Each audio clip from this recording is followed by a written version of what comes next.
and Bob Iger. So, obviously, when I say beef, it's not like their relationship is on the rocks and Feige's about to dip away from freaking Marvel Studios. We're not saying that, but there has been a slight disagreement between Bob Iger and Kevin Feige. So, let me pull this up on my phone real fast. Okay, so it says this: Marvel and Disney are reportedly having a conflict on the new X-Men movie releasing after Secret Wars.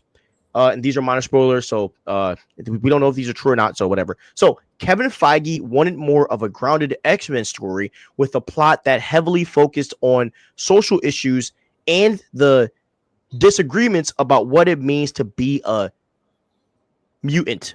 A powerful and dramatic movie that showed what the X-Men were all about and with the brotherhood of mutants as the villains. But that's not what Bob Iger and Disney want. Aware of the poor performance of the more restrained movies, especially the disappointing box office of Captain America: Brave New World and Thunderbolts, the X-Men script has been requested to focus on a great event movie to get a wider audience attention. So, how do you feel? So, do you understand, how are you viewing what Kevin Feige and both Bob Iger are thinking, and where do you stand in all this? What is your opinion on both of these thoughts? I like a lot of Kevin Feige's ideas on this. I think that a grounded X-Men movie would actually be really cool. And the social issues part is a little vague because that could mean X-Men type social issues. It could mean, real world, politically driven social issues. And depending on which would alter my perspective on this. If it was mutant social issues within the Marvel universe, I'd be happy with it. If it were politically driven from the real world social issues, I would not. The problem with doing politically driven issues is that not all fans are going to share your view of politics, and we're so tired of that. What did you say Bob Iger wanted versus what? Yeah. So Bob Iger wants the X-Men script to focus on a great event movie to get a wider audience attention. I think that's important, and I think that could be built into. But I think that a grounded X-Men story could be really, really cool, and I think that would be a really interesting reset for the MCU. Yeah. Where I'm lying, bro, is I think you need a mix of both. I think that you can have your cake and eat it too. Because you gotta bake two cakes, Miles Morales. Facts, bro. Facts. You can, right? And bro, I really do think that the word social issues, I'm gonna lie, it gives me just PTSD. I'm not gonna lie, it really does. And I'm not sure if I can take any more of it. I'm being honest. I'm not sure if I can at this point. Especially from people who are like, "Oh, your social issues matter, yours don't." It's like I'm so tired of it. And one of the things that the Fox X-Men did very well was showing what mutants went through without making it a real world issue. You know what I mean?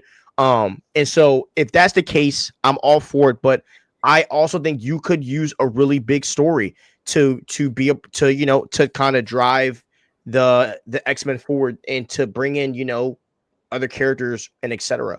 I don't see a problem with both of those happening. Now, if I was talking about like Avengers versus X-Men, that is ridiculous.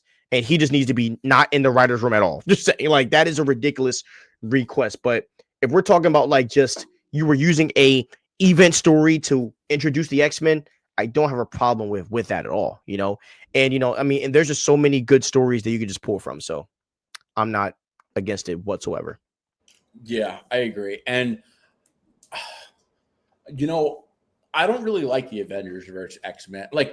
I'm not saying it's a bad comic, but there are so many better X-Men comics to pull from, and you could still involve the Avengers. I think that the title for Avengers X-Men just sounds so cool, and people love saying, "Oh, Avengers versus X-Men," and most of the people saying it haven't read the comic. They don't really read comics. They don't understand there are better X-Men comics to pull from.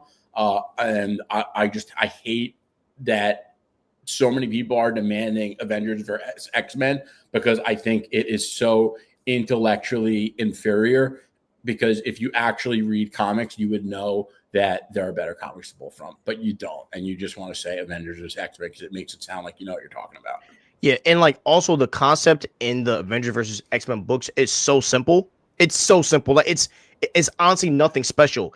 And it's like the special things about it is when Cyclops is kind of just crashing out on everyone, you know, and that's fun. But like also, sorry, Jim. Real quick, sorry, because I should have said this before, but the big thing about Avengers versus X-Men that everyone needs to understand is that it's a Phoenix story. Yeah. And they have said they want to, and everyone agrees. Funny, a lot of the people saying they want Avengers versus X-Men are also saying they have to stay away from the Phoenix storyline. Yeah. Well, if you knew what you were talking about, you would know you're demanding a Phoenix story because Avengers versus X-Men is all about the Phoenix Force. Exactly. So it's ridiculous. Yeah, and the story is literally about the Avengers want to capture a girl, the X-Men want to keep her with them, and they just fight over it. Like, it's such a simple storyline. It's nothing special. You know what I mean? And what makes it special is when they fight against each other, which is fun. But like, I promise you, if they do it, it will not be what that comic is. It'll be like Captain America Civil War. It will be so different to what, you know. Well, Civil War would be more comic accurate than Avengers versus X-Men. But yeah, there are other X-Men comics that the Avengers are in too. It's like 100%. It's so ridiculous. 100%. But I really do think Feige will make it so different to what people, you know, think it would be. That's all I'm saying. So it's, yeah, man. But yeah, I mean, there's so many things. But yo, Feige, if you hear this, I have an idea, man. Bring in Hickman, right? Let him write the whole let him do all the writing, and then let him finish his story in live action. That'll be crazy. There's no one better for X-Men than Hickman because X-Men are a team of like big ideas. Their stories have big ideas, and Hickman is the big idea guy. And his X-Men run was insane. Yeah, please pull from his stories, man. And if you want to do a grounded X-Men story, he could do that too. There were some of the issues of his X-Men run, which was all dialogue, and they're some of the greatest issues I've ever read in comics. Especially the Magneto with the UN or World Affairs, whatever it was. That at that dinner when he just let everyone know the new rules, and he was like, "SMD." That was wild, you know, bro. Magneto, man. It's telling you, man. Hickman just knows these characters, bro. Yeah. He's a savant. He's a savant. So we'll see what happens. All right. The thing about Hickman, though, he's like a real creative, and he says, once I'm done with something, I'm done with it. He's like, you know, like I liked Avengers. I liked writing it. It was a cool experience. I did it. I'm done. I'm not doing Avengers again. You know, so I don't know if he would go back to it. Maybe it would be different because it's a movie, a file, but we'll see. Yeah, and he's also a dungeon guy, as in like when he gets into something, he goes in the dungeon. Like he don't like he really takes this writing stuff. He says that he'll be stuck in his room for days just writing. Like he's one of those guys. He's a savage writer. Mm-hmm. Man, yo, that's a new coin word. Yeah.